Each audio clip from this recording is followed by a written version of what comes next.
Assalamualaikum warahmatullahi wabarakatuh.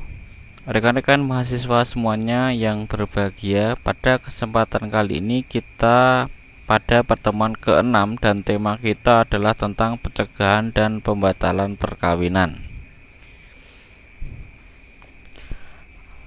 Sebelum kita mulai, saya mendoakan kepada rekan-rekan mahasiswa semuanya semoga dalam kondisi sehat walafiat dan tetap semangat untuk tetap belajar walaupun perkuliahan hanya melalui daring atau online. Rekan-rekan mahasiswa semuanya dan pemirsa yang budiman, subtema yang akan kita bahas secara garis besar adalah tentang definisi, kemudian tentang sebab dan regulasi juga, serta akibat dari pembatalan ataupun pencegahan dan pembatalan perkawinan itu. Nah,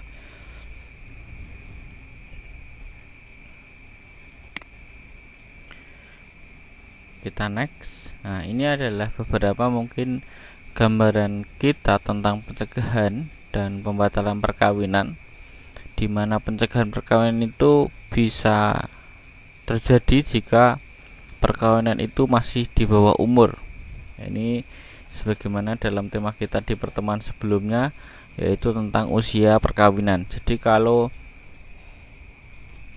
perkawinan calon pasangan baik itu suami atau istri dan mereka itu belum mencapai usia minimum perkawinan, maka perkawinan bisa dicegah.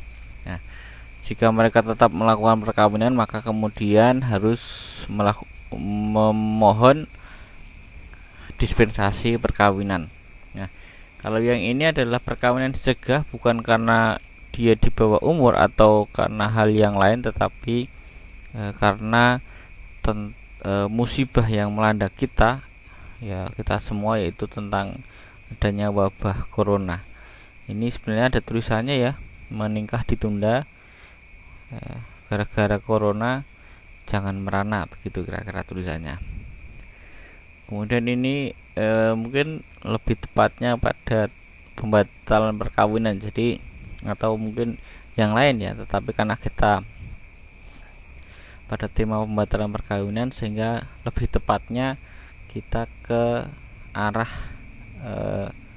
pembatalan perkawinan. Jadi sebenarnya mereka telah menikah, tetapi karena suatu hal yang di situ ditemukan pelanggaran, maka perkawinannya itu dibatalkan. Nah, ini juga masih terkait tentang perkawinan anak.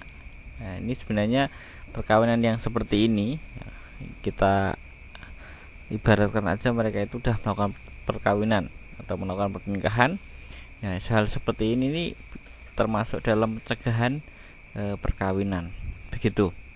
Nah, yang berikutnya ini juga masih ilustrasi saja ya, dimana di sini ada simbol love tapi dipecah begini. Nah, ini mungkin pencegahan juga boleh, pembatalan juga bisa gitu ya. Ini juga begitu. Ya, hanya sebagai ilustrasi saja. Apalagi yang ini, ya, ini juga sebagai sebuah ilustrasi saja. Apakah perkawinan yang seperti ini adalah dipaksakan, ini masuk pencegahan atau nanti ujung-ujungnya malah ke pembatalan? Nah, ini juga perlu kita catat. Jadi apakah ada ya perkawinan yang akan dipaksa ya, seperti ini? Mungkin ya, ini hanya ilustrasi yang mudah kita dapatkan aja gitu ya.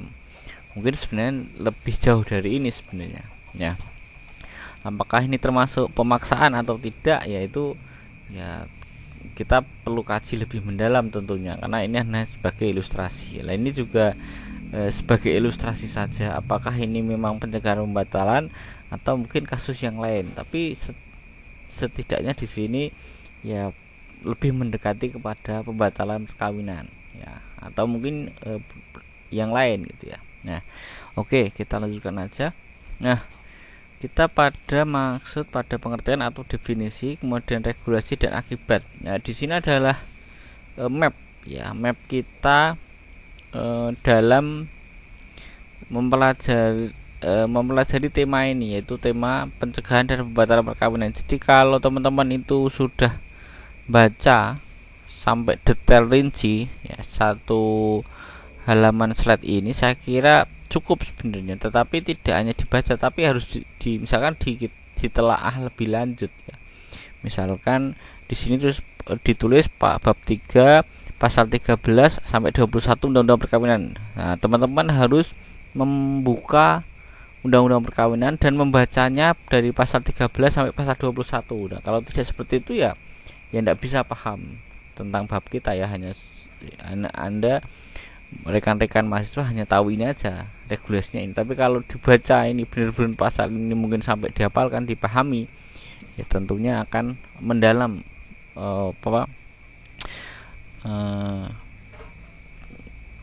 pengetahuan tentang atau ilmu tentang pencegahan dan pembatalan perkawinan. Nah, pencegahan itu apa? Pencegahan perkawinan yang kita maksud ya, tentunya pencegahan dan pembatalan itu sesuatu yang berbeda.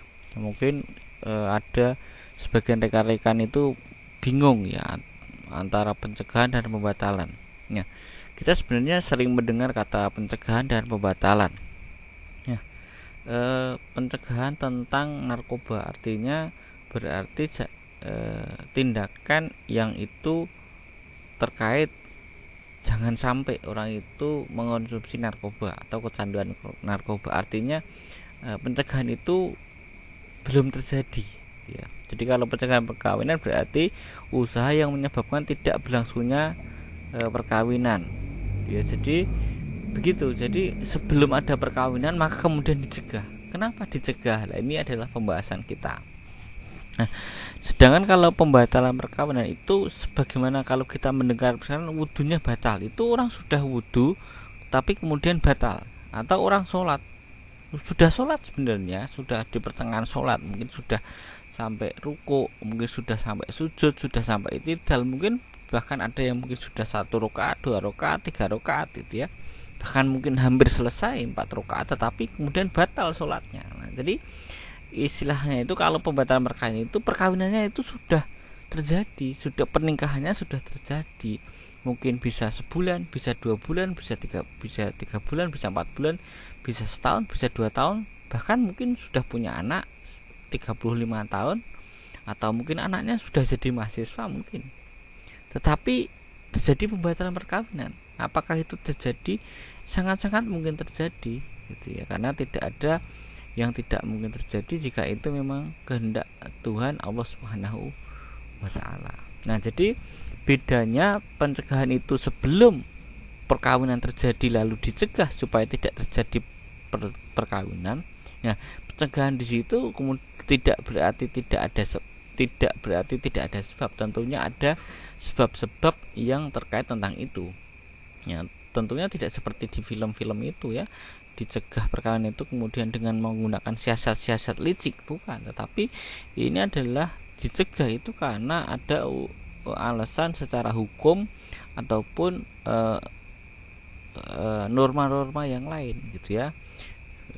Itu. Jadi kemudian kalau pembatalan perkawinan, sekali lagi saya ulangi, adalah usaha untuk tidak dilanjutkan hubungan perkawinan setelah sebelumnya perkawinan itu telah terjadi secara sah. Jadi perkawinan itu telah berlangsung secara sah pada saat itu, pada saat perkawinan atau pada saat pernikahan itu. Nah, tetapi dengan berjalannya waktu kemudian dibatalkan. Tentunya pembatalan perkawinan di sini bukan tanpa sebab, tentunya ada sebab-sebab yang mendasarinya. Nah, itulah yang akan kita bahas ya pada tema kali ini. Jadi pencegahan itu supaya tidak terjadi perkawinan. Kalau pembatalan perkawinan itu adalah bagaimana perkawinan itu tidak bisa dilanjutkan.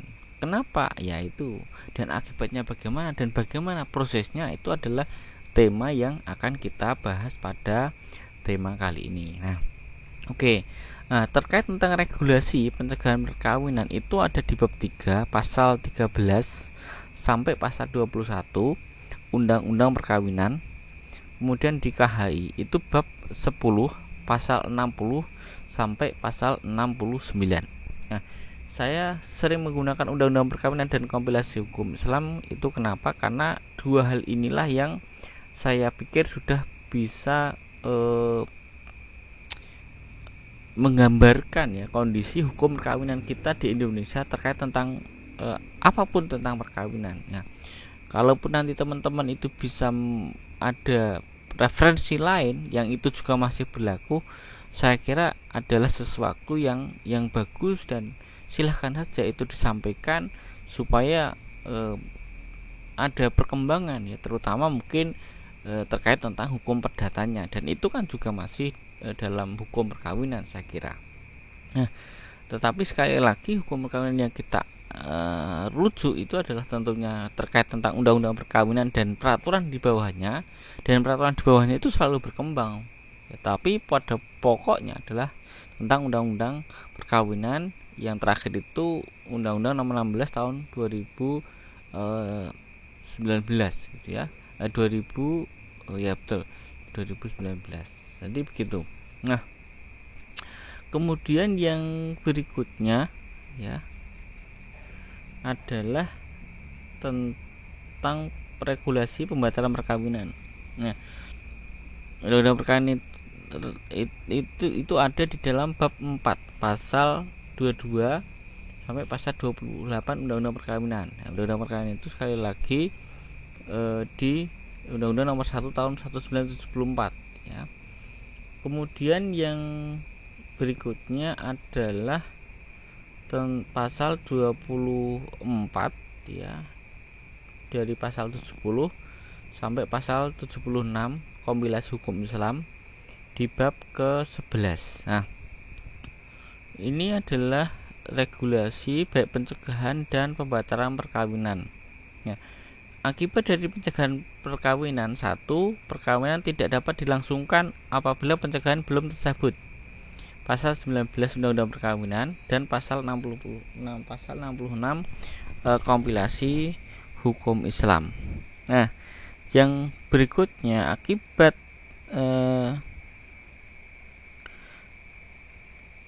pembatalan perkawinan itu adalah 1. Nah, ini sebenarnya banyak sekali, nanti akan kita sampaikan lagi di akhir slide ya, mendekati akhir slide. Itu adalah 1. Perkawinan dianggap tidak pernah ada ya, perkawinan dianggap tidak pernah ada. Jadi walaupun perkawinan itu sudah berlangsung 1 tahun, 2 tahun, 3 tahun, mungkin bahkan 20 tahun itu ya, maka perkawinan tersebut tidak pernah ada, walaupun mungkin memiliki anak dan lain sebagainya. Nah, ini yang perlu kita catat. Jadi Jadi pembatalan perkawinan itu mengakibatkan perkawinan yang terjadi sebelumnya itu dianggap tidak pernah ada. Nah, yang berikutnya adalah terkait tentang bagaimana hubungan suami istri. Ya, nanti ada beberapa poin, dan ini hanya saya singkat saja. Memang nanti di akhir slide akan kita sampaikan juga apakah hubungan suami istri itu ketika dibatalkan dapat melakukan pernikahan kembali atau bagaimana. Kemudian terkait tentang anak, kalau dari perkawinan itu sudah melahirkan anak, itu bagaimana anak-anak tersebut haknya bagaimana? Karena tentunya pembatalan perkawinan itu tidak ada suami dan istri. Tetapi apakah kemudian tidak ada suami dan istri lagi itu kemudian juga menghilangkan tidak ada ayah dan tidak ada ibu? Nah, ini juga menjadi pertanyaan. Nah, tentunya sesuatu yang harus kita jawab juga pada tema kali ini. Kemudian yang terkait tentang pihak ketiga. Nah, jadi ketika misalkan saja ketika suami istri tersebut itu masih dalam satu rumah tangga, kemudian tiba-tiba dibatalkan perkawinannya, lalu sebelumnya itu memiliki utang, misalkan pasangan suami istri tersebut sebelum dibatalkan itu memiliki utang tanah, atau dia beli tanah belum selesai gitu kan. Lalu siapa yang membayar ini? Biaya pelunasan terhadap pihak ketiga ini. Nah, ini siapa yang akan membayarnya? Dia harus jelas di sini. Ya. Juga akan kita bahas pada pertemuan kali ini. Nah, rekan-rekan yang berbahagia, mahasiswa yang berbahagia, kita akan lanjutkan. Nah, sebab-sebab terjadinya pencegahan perkawinan. Saya mencatat setidaknya ada 7 penyebab mengapa terjadi pencegahan perkawinan. Nah, pencegahan perkawinan pertama itu karena calon mempelai tidak memenuhi syarat-syarat baik secara agama, ya, tidak terpenuhi syarat dan rukun dan perundang-undangan.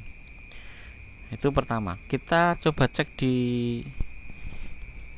pasalnya langsung saja ya. Tadi saya menyampaikan di sini tentang regulasinya ini.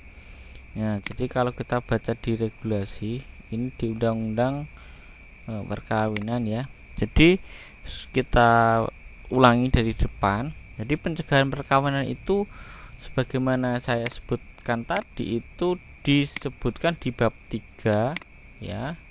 Mohon maaf.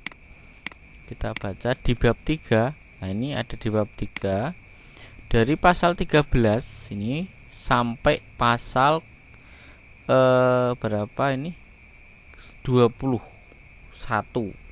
Wah, jadi lumayan banyak ini ya. Jadi dari pasal 13 sampai pasal 21 tadi ya. Nih. Oke, betul ya. Ini di kompilasi di undang-undang perkawinan ini. Jadi kalau kita cek itu memang betul ya di pasal 13 sampai pasal 21. Ini di Undang-Undang Nomor 1 Tahun 1974. Ya, ini sudah direvisi tetapi pasal ini tidak direvisi. Yang direvisi hanya pasal 7 ya, direvisi. Nanti teman-teman bisa download revisinya itu di Undang-Undang Nomor 16 Tahun 2019 ya, tentang perubahan atas Undang-Undang Nomor 1 Tahun 1974 tentang perkawinan. Nah, jadi kalau teman-teman ingin paham tentang pencegahan perkawinan ini dibaca ya per pasal ini pelan-pelan ya, per pasal dipahami pelan-pelan, nanti teman-teman akan benar-benar paham ya. Saya akan menunjukkan jalannya saja ya, nanti selebihnya rekan-rekan mahasiswa bisa mengembangkan ini. Nah, poin penting yang ingin saya sampaikan tadi di sini terkait kalau pencegahan perkawinan itu di pasal 60 sampai 69. Kita baca di KHI itu di KHI ya. 60 sampai 69. Jadi sangat banyak sekali, lumayan sangat banyak ini pencegahan perkawinan itu 60, 61, 62, 63, 64, 65, 66, 68 sampai 69. Jadi ini sekitar 10 pasal. Jadi lumayan banyak ya. Sangat lumayan banyak ya. Ini nanti wajib di-download juga ini ya. Kalau sudah download nanti tinggal dibaca-baca lagi. Jadi selesai sebenarnya tugas saya sampai sini sebenarnya. Cuma tidak saya hanya menggambarkan apa isinya dari beberapa pasal ini. Nah, kemudian kalau regulasi pembatalan perkawinan itu sebenarnya adalah lanjutan dari yang atas tadi. Kalau di sini sampai 21, di sini sampai 22 sampai 28. Kita cek di sini di Undang-Undang Perkawinan itu dari pasal 22 sampai pasal 28. Itu isinya tentang pembatalan perkawinan. Jadi apa yang saya sampaikan itu sebenarnya tidak akan lepas dari sini. Ya. Nah, nih. Jadi kalau teman-teman mau paham itu ya sama, ini juga sama, dibaca satu-satu. Ya kalau belum paham dibaca ulang, belum paham dibaca ulang sampai benar-benar paham apa maksud dari pasal-pasal ini. Nah begitu. Kalau di dalam kompilasi hukum Islam itu di pasal berapa? 70, pasal 24, 70 sampai 76. Pasal 24-nya itu di atas tentunya. Nah, pasal 24 di sini, walaupun ini tentang saksi ya. Oh, ini keliru mungkin saya nulisnya ini sebenarnya. Nah, nanti dicek lagi rekan-rekan. Saya yang jelas pasal 70 sampai 76 itu ini saya hapus dulu aja biar tidak bikin bingung. Oke, yang pasti itu dari pasal 70 sampai 76. Nah, kita cek dari pasal 70 sampai 76 ini tentunya isinya batalnya perkawinan. Nah, ini. Dan sangat lumayan banyak itu ya. Ini sangat banyak sekali. Jadi rekan-rekan mahasiswa bisa membacanya satu-satu pelan-pelan. Seperti itu nanti akan paham. Kalau belum paham ulangi lagi, belum paham ulangi lagi sampai benar-benar paham apa maksud dari pembatalan perkawinan atau batalnya perkawinan. Nah, di sini tentang regulasinya kita kembali ke sini. Jadi apa sebab tadi? Nah, sebab terjadinya pencegahan perkawinan. Satu di pasal 13 Undang-Undang Perkawinan. Nah, kita baca saja di sini. Nah, di sini kita temukan di pasal 13 adalah perkawinan dapat dicegah apabila ada pihak yang tidak memenuhi syarat untuk melangsungkan perkawinan. Misalnya apa? Misalnya seperti saya sebutkan tadi, ketika calon mempelai laki-laki atau perempuan atau dua-duanya itu belum memenuhi syarat minimum ya usia perkawinan, maka harus dicegah perkawinan itu. Itu pertama, itu contohnya. Atau mungkin syarat yang lain yang tidak bisa terpenuhi, misalnya belum ditemukan walinya karena wali nasabnya itu ayahnya nggak ada, tetapi baru dicari mungkin Pak D-nya apakah masih ada atau tidak dan lain sebagainya. Ini perkawinannya juga dicegah dulu sampai ketemu wali yang benar-benar haknya. Nanti kalau sudah tidak ada wali yang secara nasab dan atau wali nasabnya ada tetapi ada udzur yang menyebabkan mereka tidak bisa menjadi wali, maka kemudian barulah fix atau jelas wali hakim lah, itu barulah bisa dilakukan perkawinan. Nah, itu adalah syarat-syaratnya atau mungkin syarat-syarat yang lain. Jadi teman-teman bisa mengembangkan. Nah, kemudian pencegahan perkawinan itu dapat dilakukan apabila menghindari perkawinan yang dilarang. Perkawinan yang dilarang itu misalnya ternyata itu masih semahram, mungkin sama masih sebapak atau seibu gitu ya, atau mungkin sepersusuan. Ini tidak bisa dilakukan perkawinan, maka perkawinan yang semacam ini harus dicegah karena perkawinan yang seperti itu adalah perkawinan yang dilarang secara agama. Ini tidak diperbolehkan. Yang ketiga adalah masih terikat dengan perkawinan yang lain. Nah, ini juga tidak bisa kecuali dalam kasus poligami yang sudah diizinkan oleh pengadilan. Ini harus dicegah. Dulu sebelum ada eKTP atau KTP yang satu sistem itu masih terjadi penipuan dalam hal ini, karena KTP itu mungkin dulu ya, beberapa orang itu memiliki KTP lebih dari satu, sehingga sebenarnya dia memiliki istri di luar Jawa misalnya, kemudian bekerja di Jawa karena ingin menikah dengan wanita di Jawa, kemudian bikin KK baru, bikin KTP baru dan ditulis belum kawin, sehingga bisa ibaratnya itu membohongi gitu ya, pejabat, pegawai, petugas nikah ya. Sehingga karena KTP-nya itu masih belum kawin, sementara dia itu sebenarnya sudah punya istri, maka sebenarnya dia tidak bisa sebenarnya secara fakta, tetapi karena secara administrasi itu melakukan penipuan, ya apa dayanya, akhirnya istrinya dua gitu ya. Nah, itulah penipuan.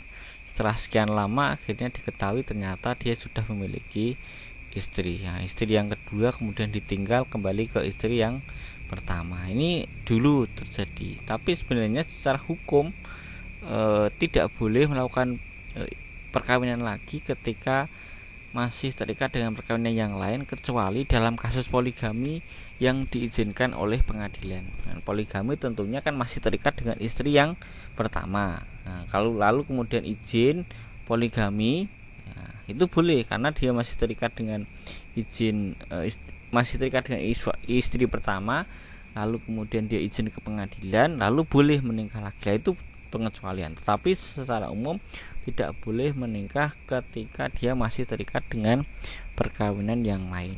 Nah, baik itu suami ataupun istri. Nah, yang berikutnya belum mencapai usia minimal perkawinan. Ini sebagai contoh saya tadi sudah. Kemudian adanya larangan perkawinan, itu sebenarnya sama juga ini. Kemudian yang keenam adalah sudah bercerai lebih dari 2 kali. Nah, ini juga tidak boleh. Jadi ketika melakukan pernikahan yang sudah dicerai 2 kali, jadi cerai talak, cerai nikah cerai, kemudian ketika mau kembali lagi maka itu tidak bisa ya, tidak bisa dinikahi lagi kecuali istrinya tersebut itu menikah lagi dengan orang lain, sudah ditalak juga, sudah habis masa iddahnya, dan itu tidak ada rekayasa. Itu barulah kemudian dia baru bisa menikah istrinya lagi, atau istrinya, atau saya cek dulu di sini mungkin ada kesalahan pada tulisan saya ini. Sebenarnya mungkin maksudnya tidak begitu, saya konfirmasi dulu di sini sebentar. Nah, kita cek. Nah, sebenarnya ini adanya larangan perkawinan sudah bercerai lebih dari 2 kali. Kemudian ini pasal-pasalnya ya. Jadi lebih jelas kalau di sini. Kalau tadi sepertinya ada yang salah di materi saya tadi. Kemudian yang ketujuh adalah tidak sekufu karena beda agama. Jadi perbedaan sekufu itu tolak ukurnya adalah agama. Itu di dalam kompilasi hukum Islam. Tidak terkait tentang tidak sekufu harta, tidak sekufu tentang pendidikan, tidak. Tetapi tidak sekufu itu dalam arti kalau agamanya berbeda. Artinya begini, perkawinan itu dicegah itu ketika terjadi perbedaan agama antara calon suami dan calon istri. Nah, kalaupun itu perbedaan dalam hal yang lain, itu tidak menjadi permasalahan sebenarnya di dalam kompilasi hukum Islam. Misalnya beda kekayaannya, mungkin beda pendidikannya, beda tingkat sosialnya dan lain sebagainya, itu tidak bisa mencegah terjadinya perkawinan. Tetapi kalau itu tidak sekufunya karena perbedaan agama, maka perkawinan tersebut harus dicegah.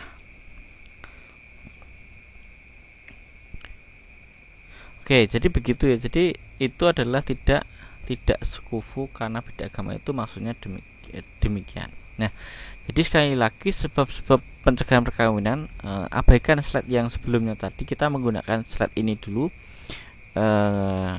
Nanti akan kita perbarui yang slide tadi. Satu, karena tidak memenuhi syarat baik secara agama ya ataupun perundang-undangan, kemudian menghindari perkawinan yang dilarang, masih terikat dengan perkawinan yang lain, belum mencapai usia minimal perkawinan, adanya larangan perkawinan, sudah bercerai lebih dari 2 kali, jadi lebih dari 2 kali, jadi sudah cerai rujuk dan lain sebagainya, itu tidak bisa nikah kembali, ya. Kecuali tadi kalau dalam agama Islam itu kecuali dia sudah istri tersebut sudah menikah dengan orang lain, sudah cerai, sudah habis masa iddahnya dan tidak ada rekayasa. Kemudian yang ketujuh itu adalah tidak sekufu karena beda agama. Kita kembali ke laptop ke sini. Oke, kita ke sini. Nah, ini tentang sebab-sebab pembatalan perkawinan. Nah, ini kita besar aja. Nah, sebab-sebab pembatalan perkawinan ini sebenarnya hanya 5. Ya, saya gambarkan seperti ini untuk memudahkan saja menjelaskan kepada rekan-rekan semuanya. Sebenarnya ini ada hanya di beberapa pasal saja, baik itu di Undang-Undang Perkawinan atau di dalam kompilasi hukum Islam. Nah,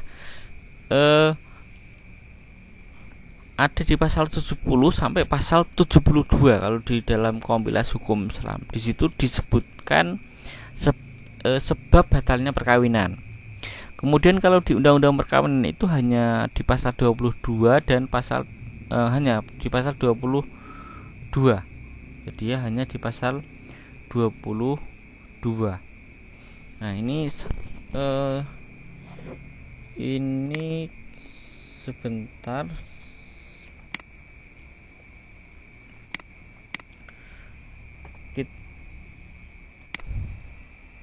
Nanti bisa dicek dulu, ini yang jelas di kompilasi hukum Islam, tapi sepertinya ada kesalahan, nanti kita akan koreksi lagi. Nah, di pasal 70 itu di sini ini sudah saya kopikan ya. Karena banyak sekali sehingga tidak saya tulis satu persatu. Sudah saya kopikan di sini. Perkawinan itu batal karena beberapa hal. Di sini aja 5. Di pasal sebelumnya itu ada 6. Di pasal setelahnya ada 3 pasal, sehingga banyak sekali, nanti teman-teman menyimpulkan sendiri. Tetapi akan saya bantu di sini, tenang saja. Yang jelas yang pertama, perkawinan batal itu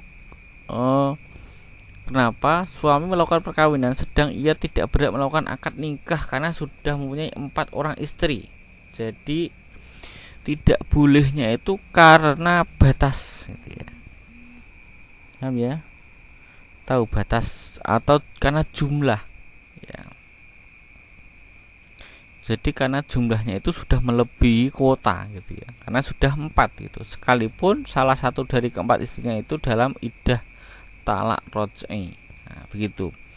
Jadi perkawinan itu tidak boleh ya, atau perkawinan itu dibatalkan karena dalam kondisi ketika perkawinan itu berlangsung itu sudah melebihi kuota. Nah, jadi sudah 5 atau 6 atau 7 itu tidak boleh itu. Nah, jadi kalau sudah seperti itu dan ketahuan, maka pernikahan tersebut itu dibatalkan. Nah, kemudian seorang menikah bekas istrinya yang telah dili'an. Kalau li'an itu sumpah laknat namanya. Sumpah li'an itu dari kata laknat, di mana seorang suami itu tidak mengakui anak yang dikandung oleh istrinya atau menuduh istrinya zina. Begitu pula istrinya itu juga bersumpah bahwa yang dikandungnya itu adalah anaknya atau hasil hubungan dengan suaminya. Ya, itu kemudian diakhiri dengan kata laknat. Begitu. Kalau sudah seperti itu, maka kemudian tidak boleh dinikahi selama-lamanya. Ya, jadi kalau sudah suami istri itu sudah melakukan li'an, maka perkawinannya itu putus selama-lamanya dan tidak boleh kembali lagi. Maka perkawinan yang nekat, ya, artinya mereka itu suami istri tersebut sudah li'an, tetapi kemudian tetap mau menikah lagi atau tetap melakukan perkawinan, maka perkawinan yang seperti itu bisa dibatalkan.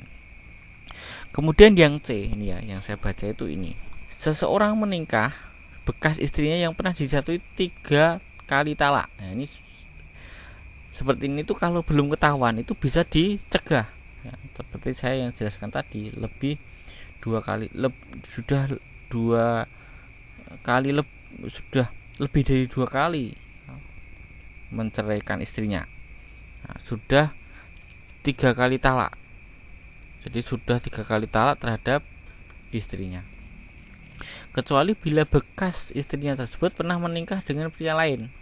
Jadi boleh menikah yang keempat kalinya dengan istri yang sudah ditalak 3 kali tadi, itu kalau wanita tersebut sudah menikah dengan pria lain ya, kemudian sudah bercerai lagi, ba'da dukhul ya, sudah berhubungan biologis dan pria tersebut dan telah habis masa idahnya ya, dengan pria tersebut dan telah habis masa idahnya ya. Ini saya kira sesuatu yang mungkin sulit ya, karena biasanya ya, psikologis seorang istri itu ketika sudah dicerai sekali saja biasanya itu secara psikologis akan menjauh dari suaminya. Begitu pula dengan suaminya biasanya akan secara psikologis secara umum itu ya, biasanya akan menjauh karena ada masa lalu yang itu menjadi pelajaran bagi mereka bahwa jangan sampai melakukan kesalahan yang sama, begitu kira-kira. Sehingga kalau terjadi seperti ini tuh mungkin sesuatu yang langka gitu ya, mungkin. Kemudian yang keempat, perkawinan dilakukan antara 2 orang yang mempunyai hubungan darah, semenda dan sepersusuan sampai derajat tertentu yang menghalangi perkawinan menurut pasal 8 Undang-Undang Nomor 1 Tahun 1974. Jadi kalau itu masih semahram ya, atau yang lain ya, atau karena masih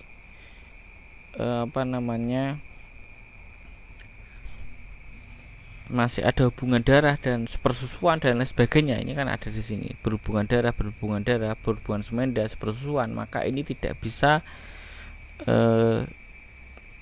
dilakukan perkawinan sebenarnya. Nah, tetapi kalau itu sudah terlanjur, perkawinan itu sudah terlanjur dilakukan, maka perkawinan yang seperti ini bisa menjadi sebab pembatalan perkawinan gitu. Nah, itu ya, semoga bisa dipahami lebih lanjut ini. Istri adalah saudara kandung atau sebagai bibi atau keponakan dan istri atau istri-istrinya. Ini juga tidak menjadi alasan pembatalan perkawinan. Yang berikutnya kita ke pasal 71. Perkawinan itu dapat dibatalkan apabila seorang suami melakukan poligami tanpa izin pengadilan agama. Jelas ya. Jadi kalau suami itu melakukan poligami tanpa izin, maka perkawinan yang seperti itu dapat dibatalkan. Yang berikutnya, perempuan yang dikawini ternyata kemudian diketahui masih menjadi istri pria lain yang mafqud. Nah, ini juga tidak boleh. Artinya alasan kondisi yang seperti ini tuh maksudnya bisa menjadi alasan pembatalan perkawinan. Yang C, perkawinan yang dikawini ternyata masih dalam masa iddah dan suami lain.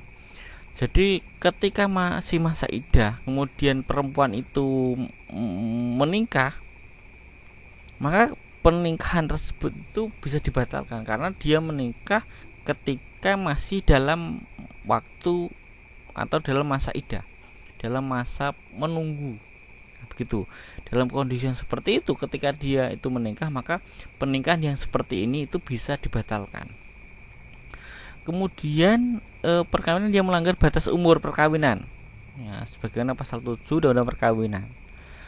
Jadi kalau perkawinan itu terjadi di bawah minimum perkawinan, yaitu 19 tahun di bawahnya, maka itu bisa menjadi pembatalan perkawinan ya, kecuali kalau dalam hal ini itu tentunya meminta pengadilan atau meminta dispensasi perkawinan. Yang berikutnya adalah perkawinan dilangsungkan tanpa wali atau dilaksanakan oleh wali yang tidak berhak. Nah, seperti ini juga mungkin bisa terjadi di beberapa daerah. Jadi yang walinya itu mungkin tidak tahu, mungkin bisa kiainya atau siapa tuh ya, atau orang lain yang tidak berhak sebenarnya. Nah, ketika perkawinan terjadi seperti ini, yang menikahkan itu adalah atau dilangsungkan tanpa wali yang berhak, maka perkawinan yang seperti ini bisa dibatalkan. Nah, mungkin karena 1, 2, 3 hal sehingga hal itu dilakukan, dan ketika perkawinan itu terjadi maka perkawinan seperti ini itu bisa dibatalkan. Yang terakhir, yang F di pasal 71 itu adalah perkawinan yang dilaksanakan dengan paksaan. Jadi kalau perkawinan itu dilakukan dengan paksaan, maka walaupun perkawinan itu sudah dilangsungkan, pernikahan itu sudah diakadkan, maka kemudian hari bisa menjadi alasan pembatalan perkawinan. Tetapi kita langsung coba kita baca di pasal 72. Di sini akan ada penjelasannya. Seorang suami atau istri dapat mengajukan permohonan pembatalan perkawinan apabila perkawinan dilangsungkan di bawah ancaman yang melanggar hukum. Jadi ketika terjadi ancaman dalam perkawinan, maka ancaman itu bisa menjadi alasan pembatalan perkawinan. Nah, seorang suami atau istri dapat mengajukan permohonan pembatalan perkawinan apabila pada waktu berlangsungnya perkawinan terjadi penipuan atau salah sangka mengenal diri suami atau istri. Nah, ini juga perlu kita catat juga. Jadi pembatalan perkawinan itu juga bisa disebabkan karena adanya penipuan atau salah sangka. Ya. Atau apakah bisa terjadi? Bisa terjadi, mungkin dikiranya adalah seorang cewek misalkan, atau seorang gadis atau seorang perempuan, tetapi ketika terjadi pernikahan kemudian terjadilah suatu fenomena yang fakta, yang real, ternyata dia adalah laki-laki juga. Ya, ini kan salah sangka. Maka perkawinan yang seperti ini itu bisa dibatalkan, gitu ya. Karena terjadi penipuan ataupun karena salah sangka, dan itu terjadi di beberapa KUA ya.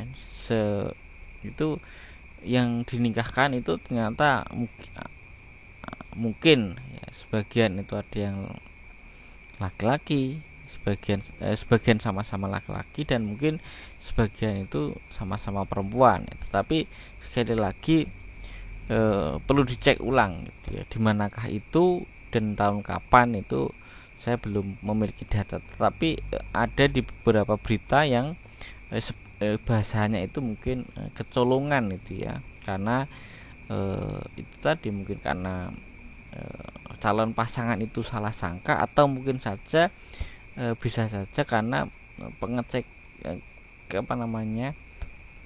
pengecekan ya dari petugas yang mungkin kurang valid atau salah prosedur atau bagaimana, yang tentunya tidak disengaja hal seperti itu ya. Saya kira tidak ada kesengajaan untuk melanggar hukum ya petugas itu. Saya kira ya karena ya sebagai manusia biasa tentunya bisa saja terjadi hal-hal yang begitu tadi. Jadi yang dinikahkan itu kemudian ternyata laki-laki semua atau mungkin perempuan semua. Nah, kemudian yang berikutnya adalah apabila ancaman telah berhenti atau yang bersalah itu menyadari keadaannya dan dalam jangka waktu 6 bulan setelah itu masih tetap hidup sebagai suami istri dan tidak dapat menggunakan haknya untuk mengajukan permohonan pembatalan, maka haknya gugur. Jadi ini adalah pasal yang terkait tentang tadi ancaman. Jadi kalau hak ancaman itu kalau di dalam KH itu hanya 6 bulan.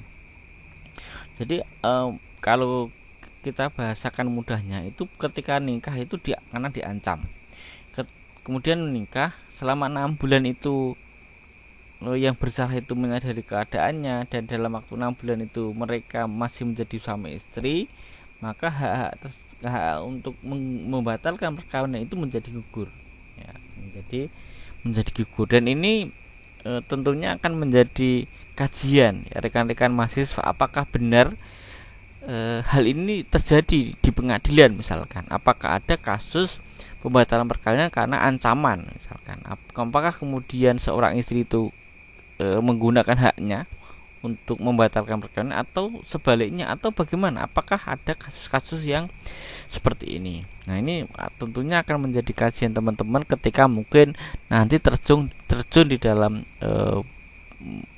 pengadilan ya, tentunya adalah di pengadilan agama. Kemudian yang nomor nomor 4 adalah tidak memenuhi syarat perkawinan. Perkawinan dapat dibatalkan apabila para pihak tidak memenuhi syarat-syarat untuk melangsungkan perkawinan. Ini adalah umum aja ya, secara umum aja. Ya, tadi itu tentunya tidak memenuhi syarat semua sebenarnya. Nah, karena ini di Undang-Undang Perkawinan, maka bahasanya adalah atau diksinya adalah bahasa-bahasa yang umum. Nah, rinciannya itu yang tadi sudah saya bacakan tadi. Kemudian di pasal kompilasi hukum Islam, tadi pasalnya saya hilangkan karena saya menduga ada kesalahan ya di pasalnya itu tadi, maka lebih baik saya hilangkan sementara dulu. Nah, apa itu masih ada ikatan perkawinan? Artinya barang siapa karena perkawinan masih terikat dirinya dengan salah satu dari kedua belah pihak dan atas dasar masih adanya perkawinan dapat mengajukan pembatalan perkawinan yang baru dengan tidak mengurangi ketentuan pasal 3 ayat 2 dan pasal undang-undang ini. Jadi gitu. Saya cek dulu, mungkin sebenarnya bukan di KHI, mungkin di saya cek mungkin di pasal 24 ya, di dalam undang-undang perkawinan. Kita cek bersama-sama dulu di pasal 24. Nah, betul ya. Jadi di pasal 24 kompilasi hukum Islam kita jadi di pasal 24 ya, undang-undang perkawinan. Begitu. Nah, yang ini berarti juga begitu di pasal 24 ya. Tadi ya udah ada. Oke, begitu di pasal 24 kompilasi hukum Islam. Maaf, di dalam undang-undang perkawinan. Oke. Kita ubah dulu sekalian.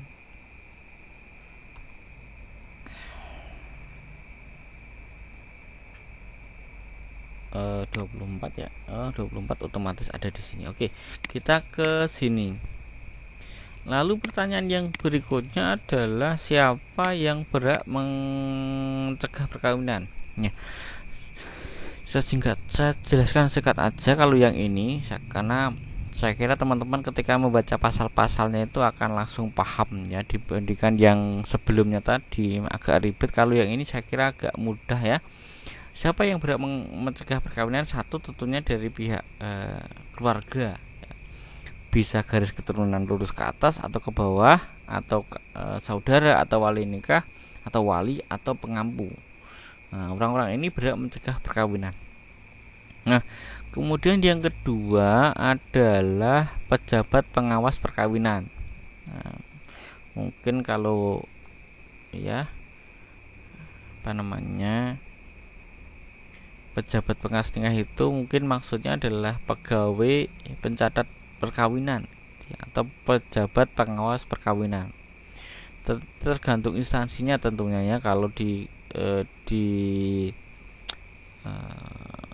kantor urusan agama itu adalah penghulu tentunya, dan kalau di kantor catatan sipil mungkin seperti pejabat pengawas perkawinannya gitu.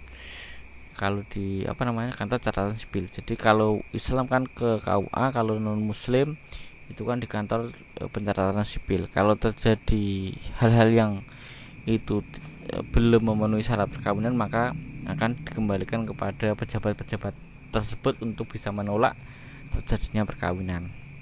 Nah, jadi sekali lagi bisa keluarga, kemudian bisa pejabat atau pegawai pencatat perkawinan. Kemudian yang ketiga adalah suami atau istri yang masih terikat perkawinan dengan salah seorang calon suami atau calon istri yang akan melangsungkan perkawinan. Semoga bisa dipahami ini. Misalkan seorang suami itu masih terikat dengan, dia masih memiliki istri dan dia mau menikah lagi dengan orang lain ya.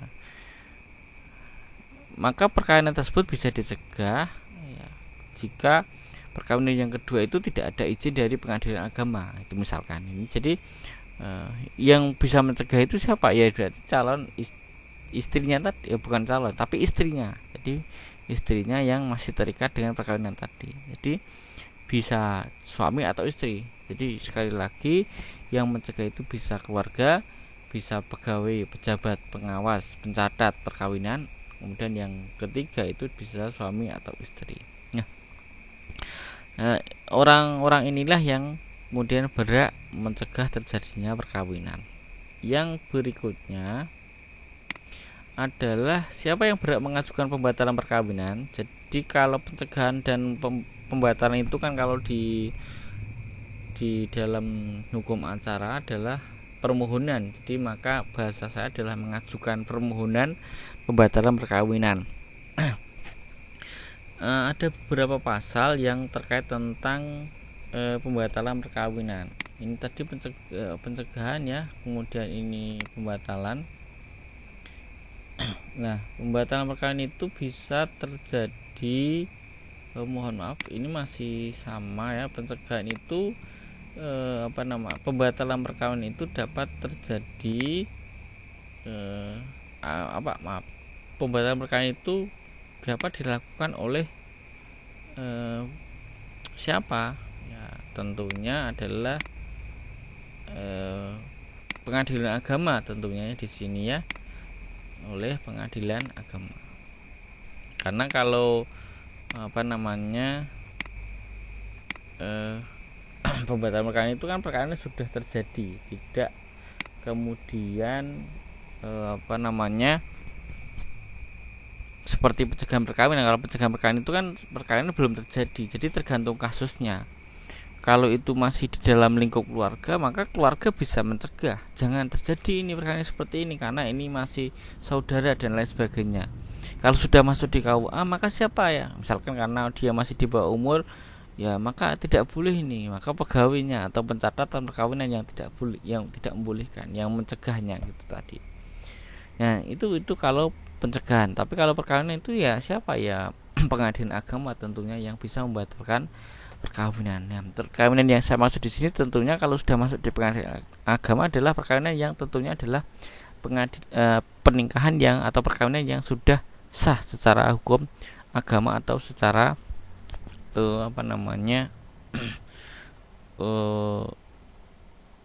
agama dan negara. Nah, yang berikutnya ini kita hapus aja ya. Kita hapus saja dulu. Oke.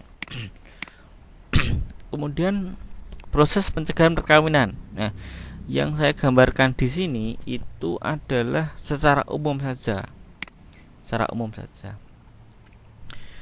Tetapi pada konkretnya itu saya kira tergantung kasusnya masing-masing. Kan pencegahan perkawinan tadi sebagaimana saya sebutkan tadi itu kan berbagai macam sebab. Nah, yang saya gambarkan ini adalah secara umum saja. Misalkan ya, karena masih di bawah umur, ya, maka calon pasangan suami istri itu kemudian mendaftarkan di KUA.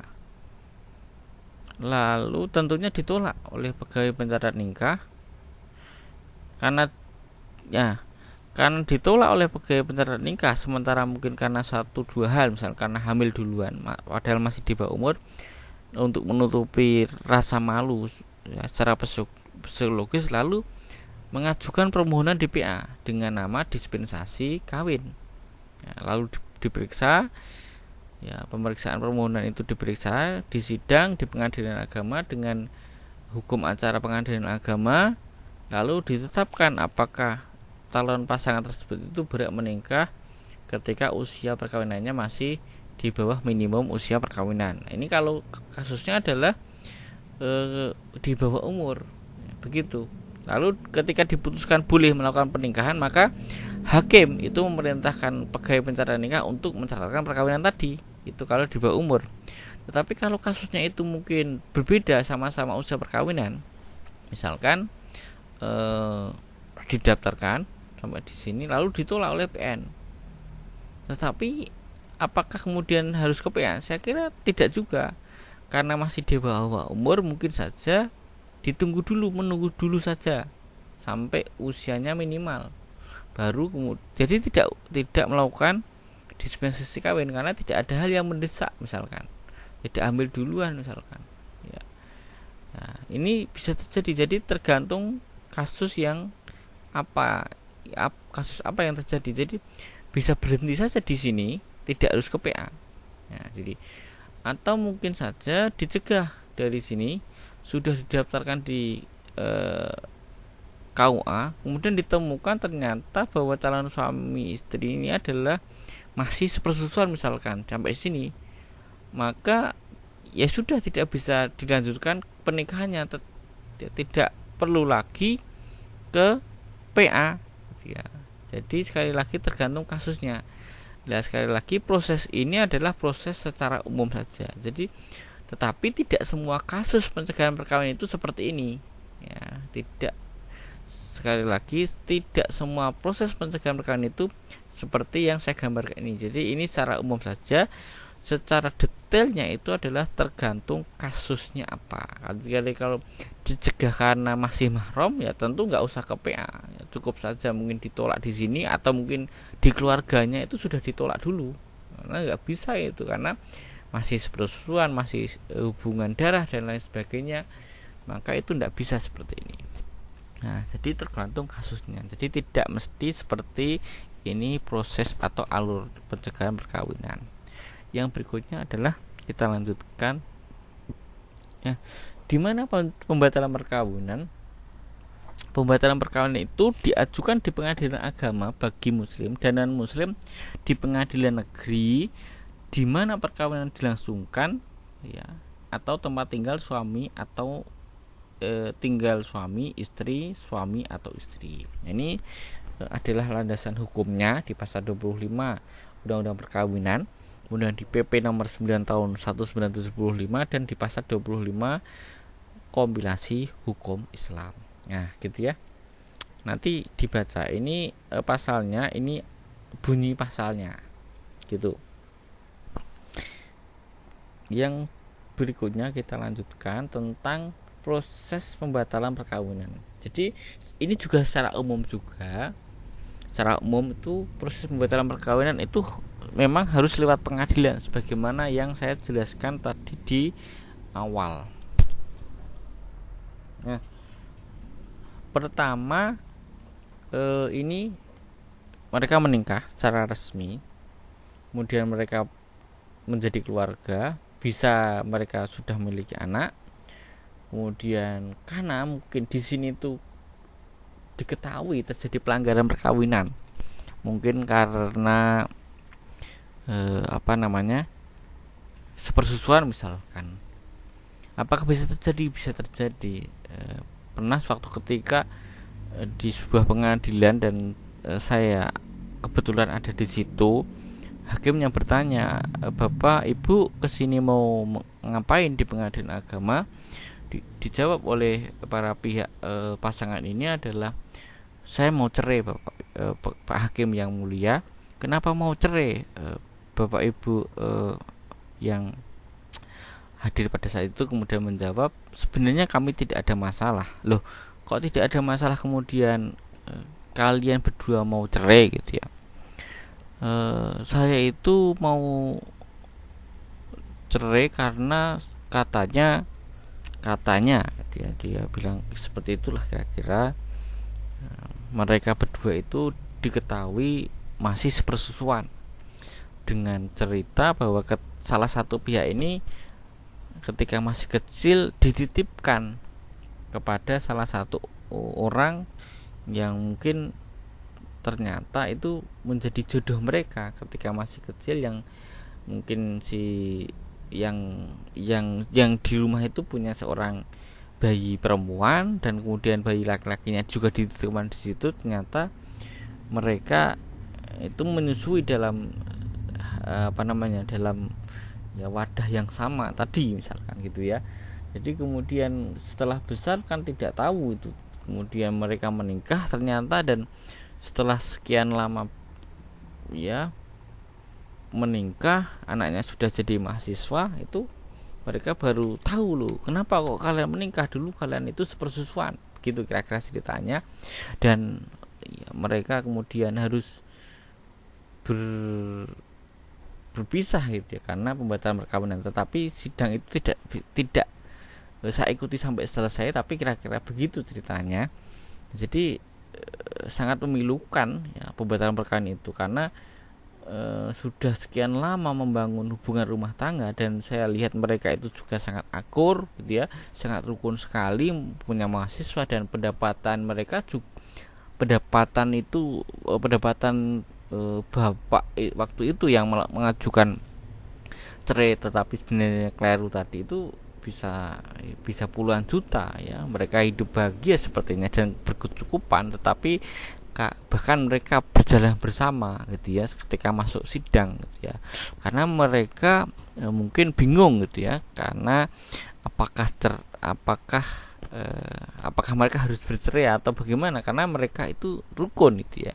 Dan hakim menyarankan untuk kemudian mencabut ya gugatan atau mungkin permohonan perceraian tersebut, kemudian diganti dengan permohonan pembatalan perkawinan ya, dengan alasan ya sepersusuan tadi ya, begitu kira-kira ya. Dan ada juga kasus yang pembatalan perkawinan itu karena poligami tanpa izin. Nah, pernah suatu ketika saya ditelepon oleh seseorang, bagaimana ada pasangan yang suaminya itu menikah tanpa izin kepada istrinya, artinya poligami tanpa izin. Bagaimana cara solusinya untuk menyelesaikan? Maka saya bilang maka perkawinan tersebut harus dibatalkan, tetapi tidak dengan cara perceraian begitu ya. Karena ini adalah poligami yang tanpa izin atau poligami yang dengan penipuan. Jadi, karena mungkin KTP-nya masih double, karena versi KTP yang versi lama itu masih bisa terjadi penipuan ya dulu. Nah, sehingga sampai akhirnya suami itu memiliki istri pertama, istri kedua. Istri pertama memiliki 2 anak, kemudian istri yang kedua juga memiliki 2 anak. Ketika pulang itu diketahui bahwa suaminya itu poligami tanpa izin. Maka saran saya adalah untuk membatalkan perkawinan, tetapi dengan catatan ketika itu ada penipuan di situ, apakah kemudian menjadi kasus pidana? Nah, ini belum sampai saya teliti sampai di sana. Nah, jadi apakah penipuan dalam perkawinan itu dengan berkas-berkas yang ada itu kemudian bisa menjadi kasus pidana? Nah, ini adalah tentu pengembangan dari ilmu-ilmu hukum gitu ya. Nah, itu yang perlu kita kembangkan juga di kemudian hari, relasi hukum perkawinan dengan hukum pidana begitu. Penipuan di dalam perkawinan apakah kemudian bisa dijerat dengan hukum pidana pada waktu yang bersamaan. Kemudian ketika kita lanjutkan ke sini, ketika sudah memiliki keluarga dan di situ ternyata terjadi atau ditemukan pelanggaran perkawinan dengan sebab yang sangat banyak tadi sebagaimana saya jelaskan di atas ya, maka kemudian dimohonkan kepada kepada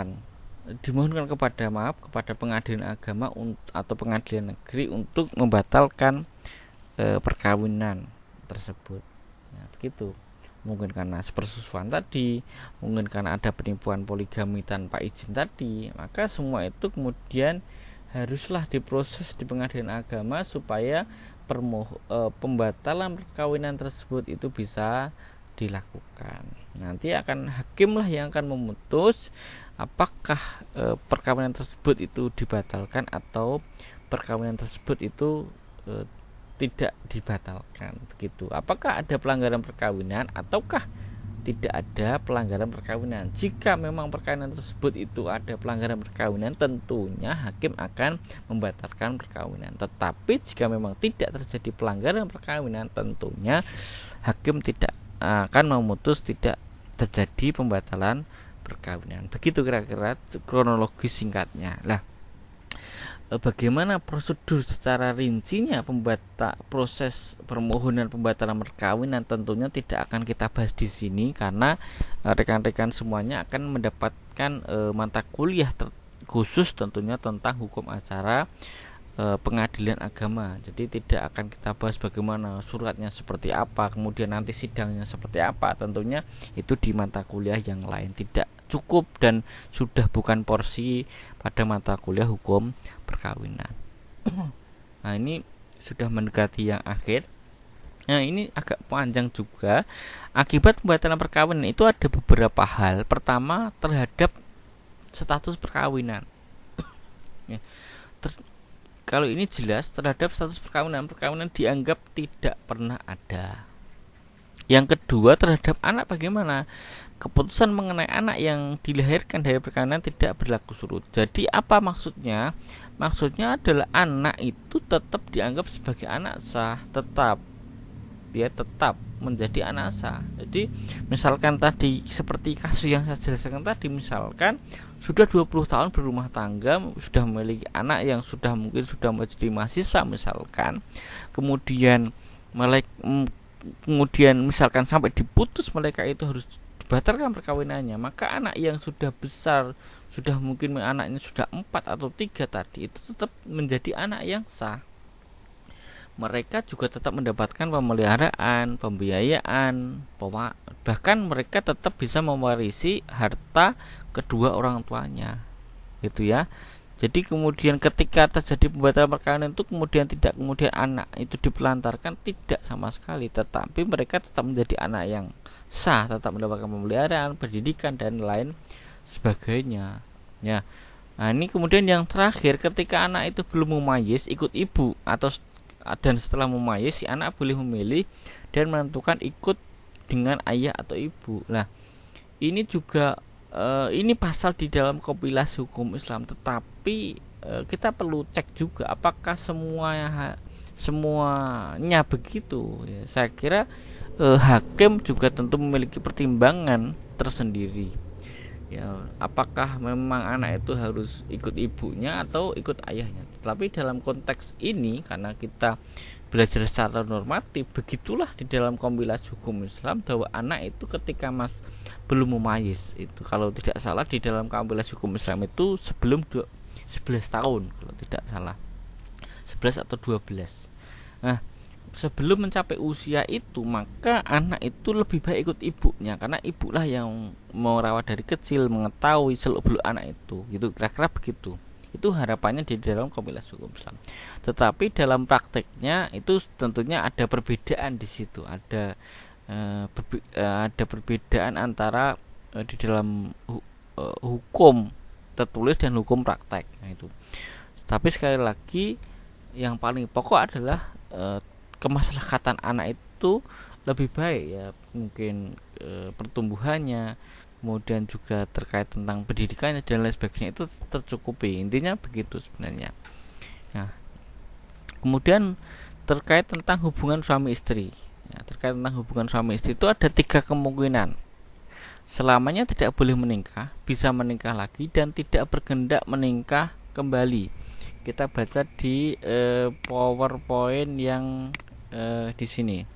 Kalau di sini kita akan lebih jelas, ya.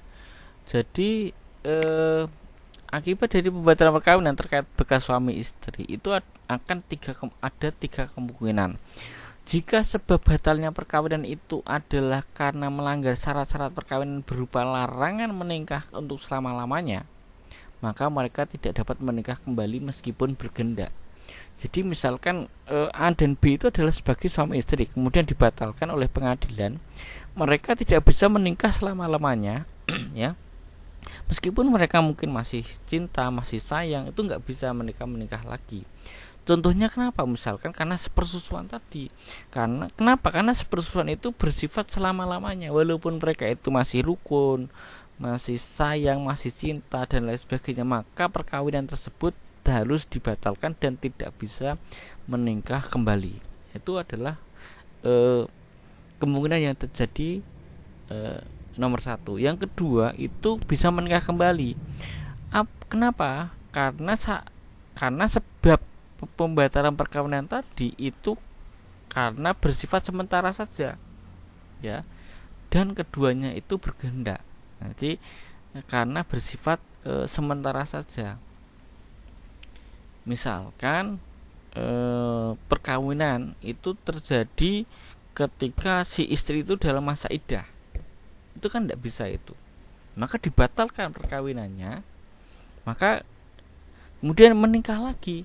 Itu bisa terjadi karena perkawinan tersebut itu karena salah waktu. Dilarangnya itu karena salah waktu.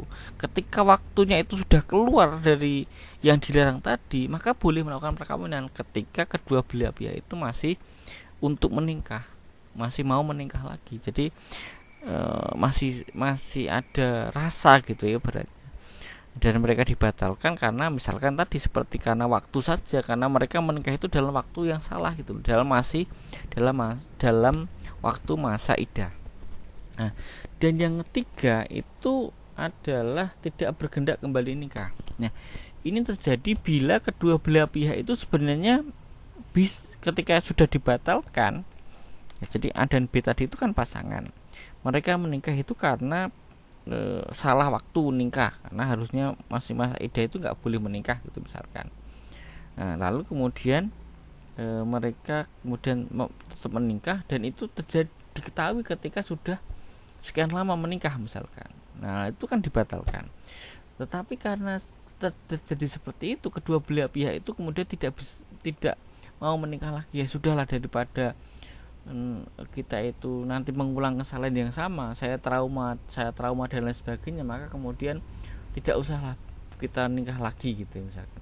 Nah, itu bisa saja terjadi. Ini adalah kemungkinan yang terjadi di nomor 3. Jadi yang pertama tadi itu tidak boleh menikah selamanya karena memang dia melanggar hal yang selamanya, larangan yang selamanya. Yang kedua itu bersifat sementara karena sementara yang sudah hilang, dan kedua belah pihak itu masih punya rasa, masih mau menikah, ya silahkan, itu boleh-boleh saja. Jadi sudah dibatalkan. Jadi pasangan sudah menikah, sudah dibatalkan, ya menikah lagi setelah dibatalkan, boleh terjadi kalau yang terjadi adalah yang B itu atau yang nomor 2.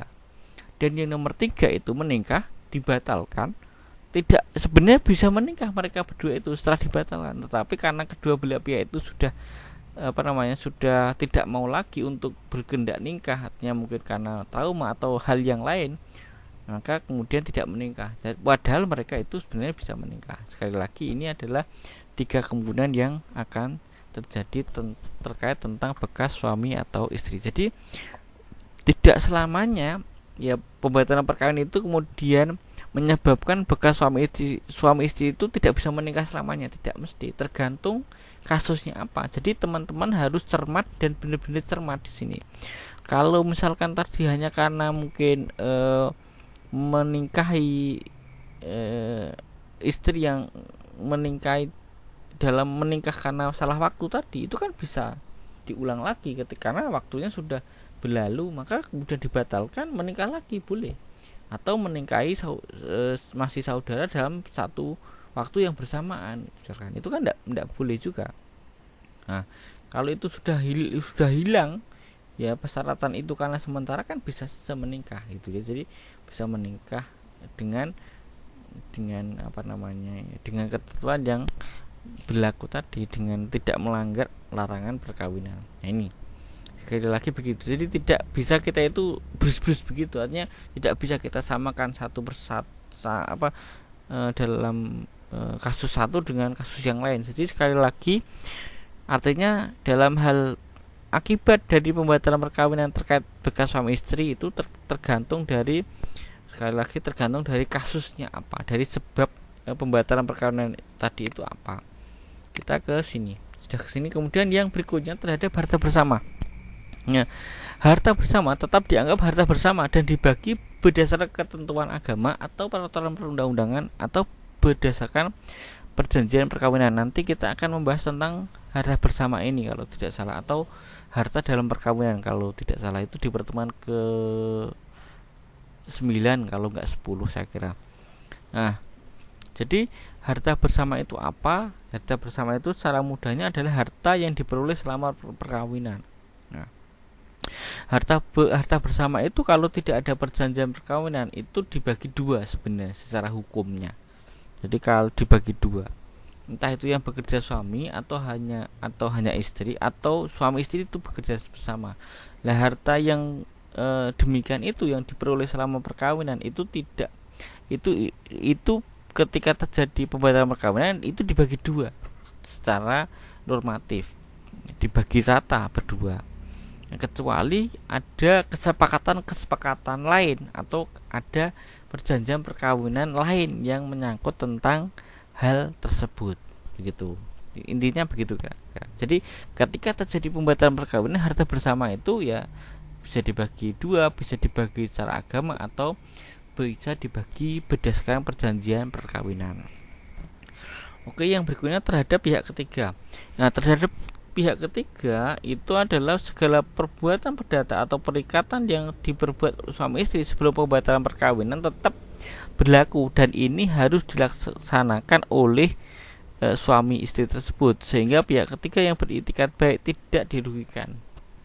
Nah, jadi kalau pihak ketiga itu memiliki etikat yang baik, gitu ya, kejujuran dan aktif gitu ya, memiliki niat yang baik. Ini saya ada PPT-nya apa yang dimaksud dengan hasil yang baik. Jadi memiliki kejujuran dan taat terhadap norma dan aturan dalam masyarakat gitu ya.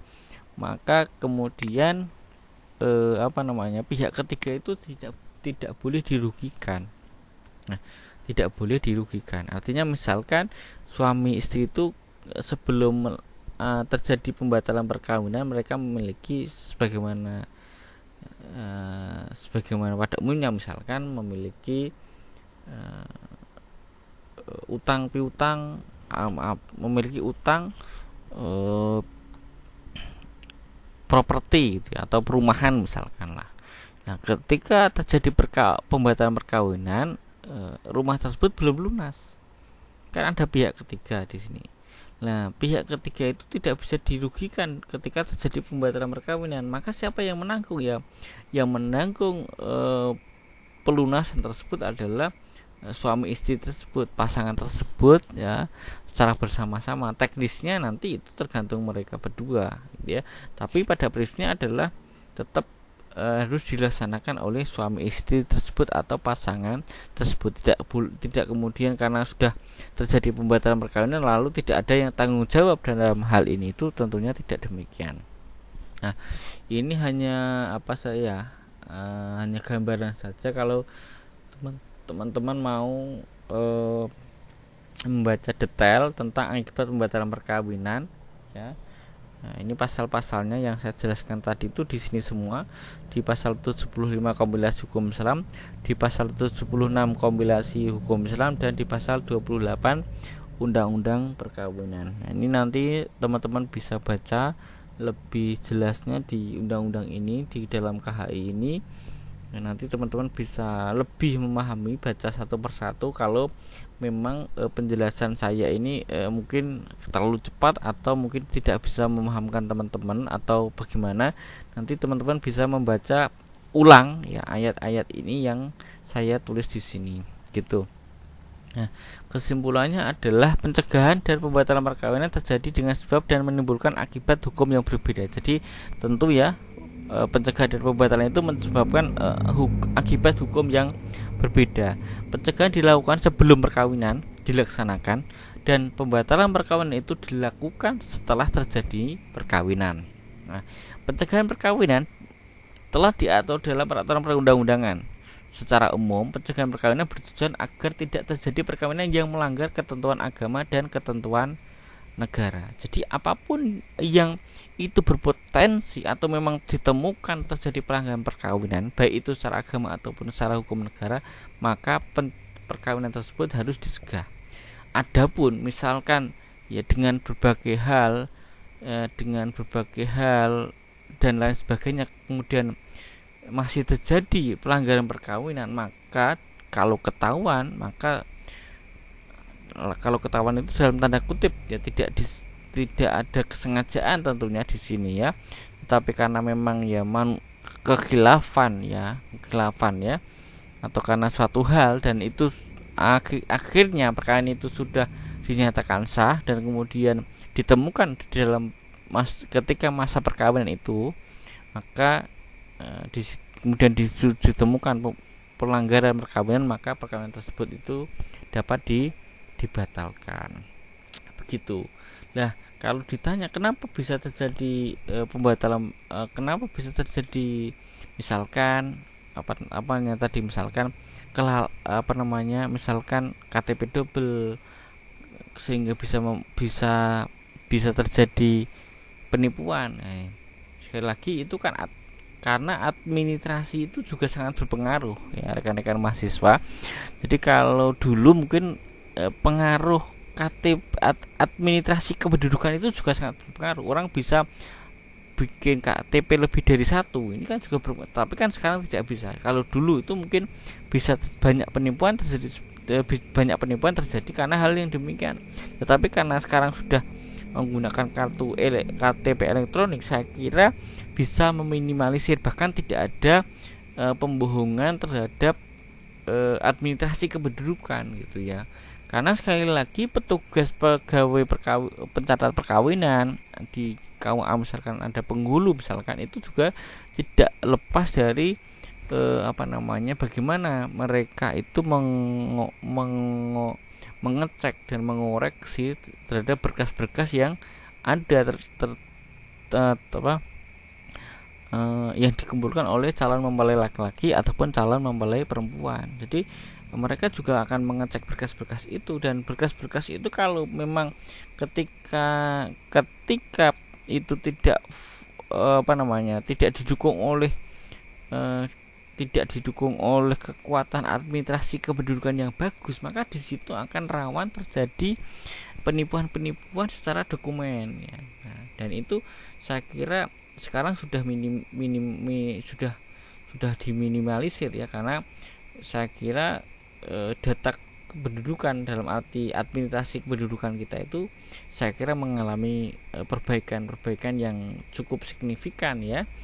Jadi kalau misalkan tadi seperti yang saya sebutkan tadi, misalkan kenapa tidak diketahui ternyata masih punya istri yang lain, itu ya biasanya karena dalam kondisi yang seperti yang sebutkan tadi, karena mungkin dengan identitas yang double gitu ya, dan itu sering terjadi di zaman sebelum ada kartu KTP elektronik begitu.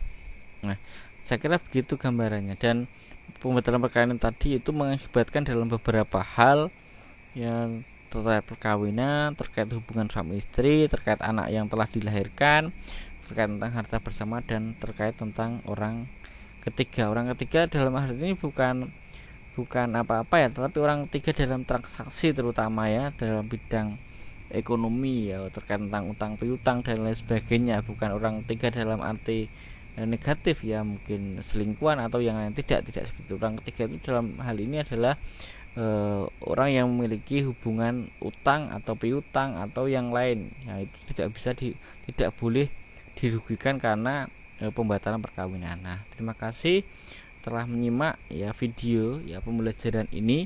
Semoga yang sedikit ini bisa memberikan manfaat ya kepada kita semua, dan saya harapkan tetap semangat ya, tetap belajar ya dengan sekuat tenaga, dengan sekeras-kerasnya, dan jangan lupa tetap berdoa untuk menjaga kesehatan ya, untuk selalu menjaga imunitas dan tetap menjaga kebersihan kita, tetap ikuti protokol kesehatan supaya kita semua diberikan oleh Allah Subhanahu wa taala kemudahan, kelancaran, keberkahan dan kebaikan di dunia wal akhirah ya. Saya kira demikian yang bisa saya sampaikan. Terima kasih. Kita tutup dengan hamdalah. Alhamdulillahirabbil alamin. Wassalamualaikum warahmatullahi wabarakatuh.